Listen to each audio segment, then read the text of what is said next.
সম্মানিত সিলেটবাসী, আজ 10ই ডিসেম্বর বিশ্ব মানবাধিকার দিবস।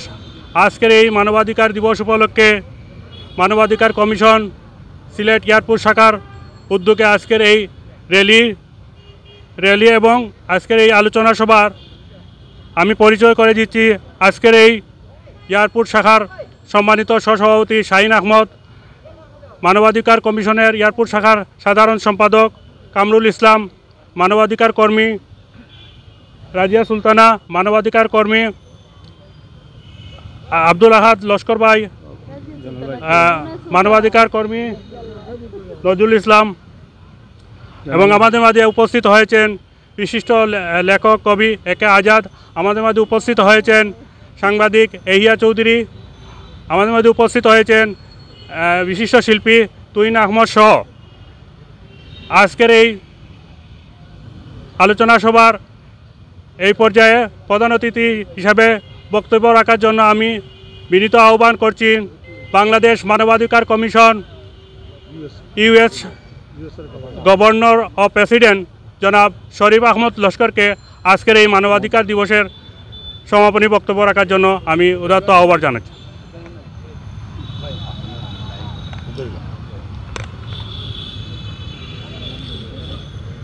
শুরু করতাম নি এই না শুরু। বিসমিল্লাহির রহমানির রহিম। আজ বিশ্ব মানবাধিকার দিবস। বিশ্বের প্রতিটা দেশে মানবাধিকার লঙ্ঘিত মানুষের পাশে দাঁড়ানোর মানুষগুলা আজ রাস্তায়। মানুষের জন্য এই স্লোগানটা আপনারা প্রত্যেকেই জানেন। মানুষ মানুষের জন্য যে জায়গায়, সেখানে আমরা আজকে রাস্তায় দাঁড়িয়েছি নির্যাতিত নিপীড়িত মানুষের পাশে দাঁড়ানোর জন্য।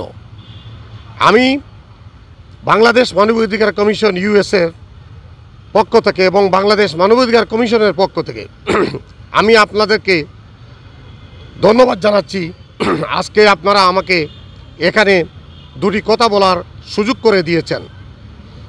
আজ লঙ্ঘিত মানুষগুলার পাশে দাঁড়ানোর জন্য আপনারা যে শ্রম দিয়েছেন, যেভাবে আপনারা এখানে শীতের কনকনে ঠান্ডাতে এসে দাঁড়িয়েছেন শহীদ মিনারের পাশে, আমি আপনাদেরকে বলবো শুধু এখানে দাঁড়িয়ে কাজ করলে হবে না, আপনারা মানুষের পাশে দাঁড়াতে হবে। মানুষের পাশে দাঁড়ানোর জন্য সবচেয়ে গুরুত্বপূর্ণ কাজ হচ্ছে আপনারা মানুষকে নিয়ে বসেন, কথা বলেন এবং প্রতিটা ঘরে ঘরে যদি মানবতা কর্মী জন্ম হয়ে যায় তাহলে আজ আমাদের রাস্তায় দাঁড়ানোর কোনো প্রয়োজন হবে না।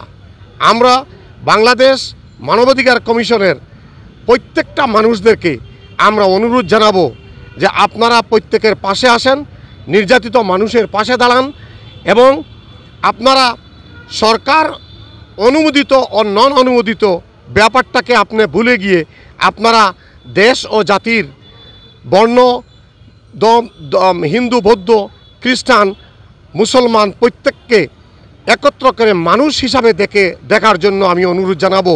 আপনারা নির্যাতিত মানুষের পাশে দাঁড়িয়ে তাদের সুখ দুঃখের কথা শুনেন, তাদেরকে সহযোগিতা করেন। ইনশাল্লাহ আমি বাংলাদেশ মানবাধিকার কমিশন ইউএসএর পক্ষ থেকে আপনাদেরকে বলছি, আপনাদের যদি কোনো ধরনের কোনো সহযোগিতা এই কারণে আমাদের সহযোগিতা লাগে, ইনশাল্লাহ আমাদের সাথে যোগাযোগ করবেন। আমরা আমেরিকা তাকেও আমরা বাংলাদেশের কাজ করে যাচ্ছি এবং বাংলাদেশের নির্যাতিত নিপীড়িত মানুষগুলা যেভাবে সুখে শান্তিতে অন্ততপক্ষে দুর্মুঠি ডাল ভাত খেয়ে বাঁচতে পারে, সে ব্যবস্থা আপনারা প্রত্যেকে মিলে আমাদের সাথেও আসেন। আমরাও আপনাদের সাথে একত্রতা ঘোষণা করে আমরা ইনশাল্লাহ আপনাদের সহযোগিতায় থাকবো। এই বলে আমার বক্তব্য এখানে শেষ করছি। ইনশাল্লাহ আবারও আপনাদের সাথে দেখা হবে। আসসালামু আলাইকুম রহমতুল্লাহ বারাকাতু। ধন্যবাদ।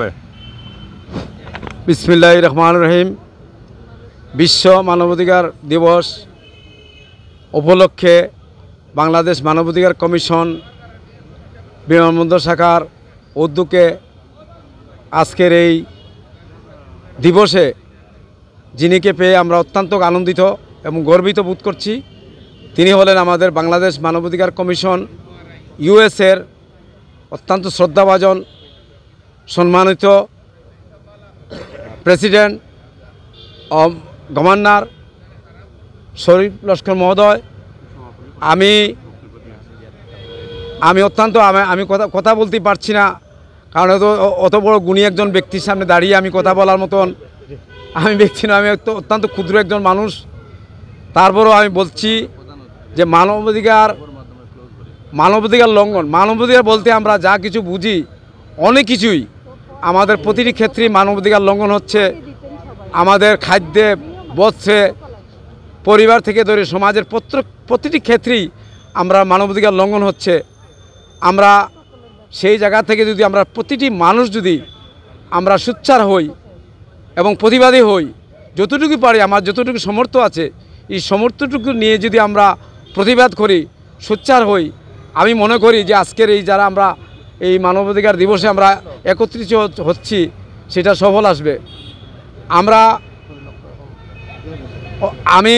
আমি আর বক্তব্য দীর্ঘায়িত না করে আমি বাংলাদেশ মানবাধিকার কমিশন বিমানবন্দর শাখার পক্ষ থেকে আজকে যারা এই অনুষ্ঠানে আসছেন, আমি আমার শাখার পক্ষ থেকে অভিনন্দন জানাচ্ছি, কৃতজ্ঞতা জানাচ্ছি এবং আগামীতেও আমরা যে কোনো কর্মসূচি এবং প্রোগ্রামে আপনাদেরকে পাবো সেই আশা ব্যক্ত করে এবং আজকেই 6 ঘটিকে আমাদের একটি আলোচনা আছে, সেই আলোচনায় অংশগ্রহণ করার জন্য আমন্ত্রণ জানিয়ে আমার বক্তব্য এখানে শেষ করছি। আপনারা সবাই ভালো থাকুন, সুস্থ থাকুন এবং খুদা হাফেজ।